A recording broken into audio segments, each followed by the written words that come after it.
I thought I'd share with you my experience of building my climbing wall here. It's in my office. It's a super small wall, just under 3 feet wide, or just a little less than 1 meter wide. This climbing wall is, well, small, but it allows me to work out when it's freezing outside and snowing and miserable. Plus, the nearest climbing wall to me is an hour away. Plus, it's at the university campus. Oh, what a pain. So I built this climbing wall here. Super nice. I've got some texturing I need to do. Got the texturing down here, and I'm going to show you the process of how I built it in this video.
Going from the factory edge to the edge on my saw. Ooh, yeah.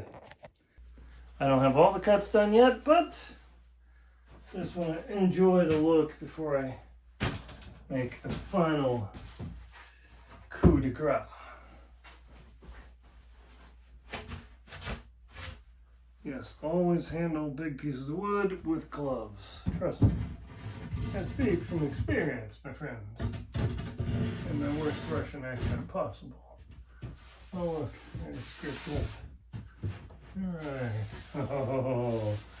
Ooh, yeah. Tiny, but not even 3 feet wide. And you think, oh, that's worthwhile. Is it worthwhile? Is it worth all this money? You better believe it. So soon I'm going to put some stringers on the wall. Put some 4-inch screws through this. Well, put some stringers on the wall, turn this into Swiss cheese checkerboard, but I want the stringers on the wall to make sure I've got the positions right before I stroke these down with marks, and then drill this with my Forstner bit, and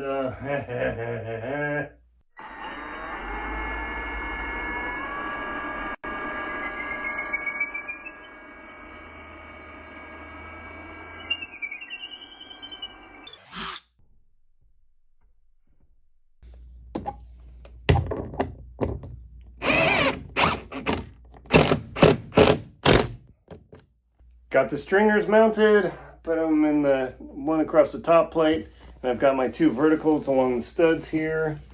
Oh yeah, just down to the baseboard. Not bad. A little bit of room in case something goes wrong. I can always take this apart if I have to.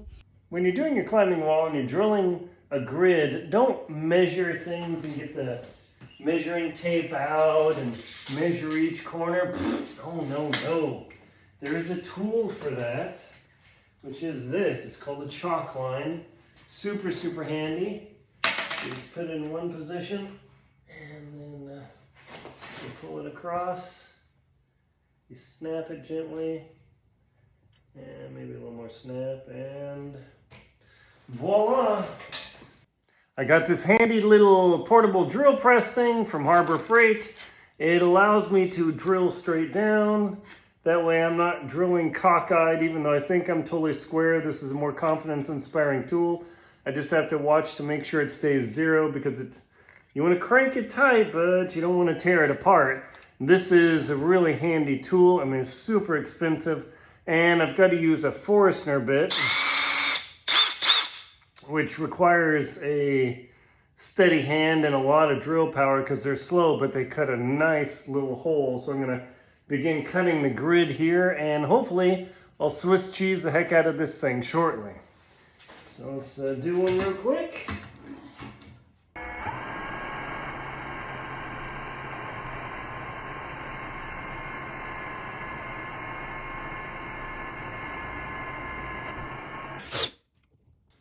Sweet!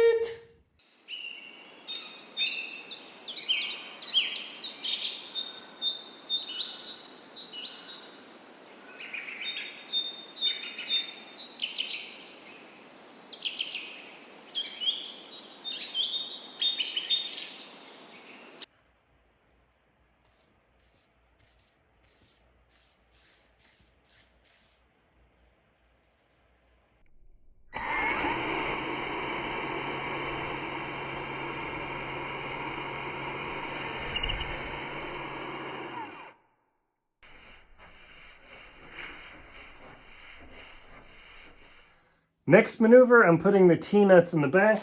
These are the screw-in style, not the teeth prong, because the teeth prong version, when you put them back through the back there, and you put this in, and if your climbing hole spins and twists, it will tear out the teeth, it will spin out the plywood, and then you end up with what's called a spinner, and then I got to take the whole thing off the wall. It's a real pain.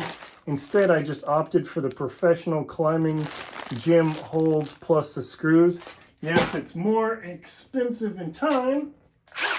I got to do a lot of screwing, but once I'm done, these will never spin out, so I won't have any failures on my climbing holds in my personal gym. And yeah, believe me, I don't want to end up messing around, so I've put a huge amount of work into making this look beautiful. I don't want to cheap out at the last moment.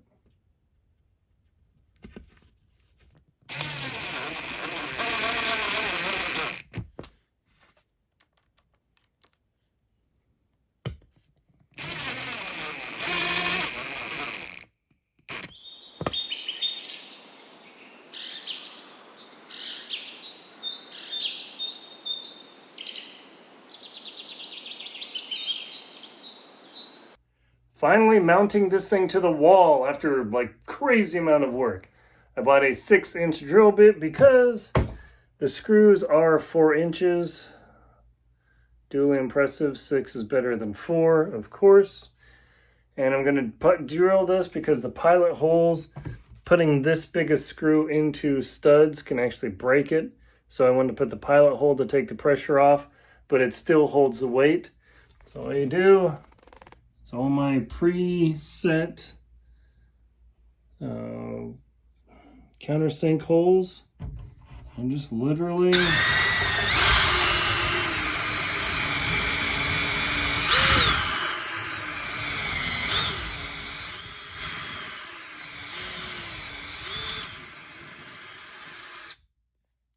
just like that. All right, only a couple more dozen to go.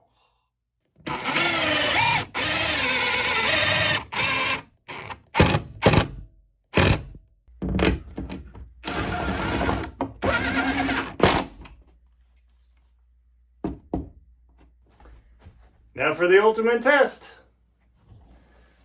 One thing I noticed too is the surface is probably too smooth because the holes rotate. So I might have to put some sand texture on here later. All right. Ooh, that one rotates a bit. Booyah! So as you can see, this is a fun project, a little bit challenging, but well worth it. Check out links below. My name is Linsdau. I'm a polar explorer and professional adventurer. Please check out books and links in the description, and please like, comment, and subscribe to the channel.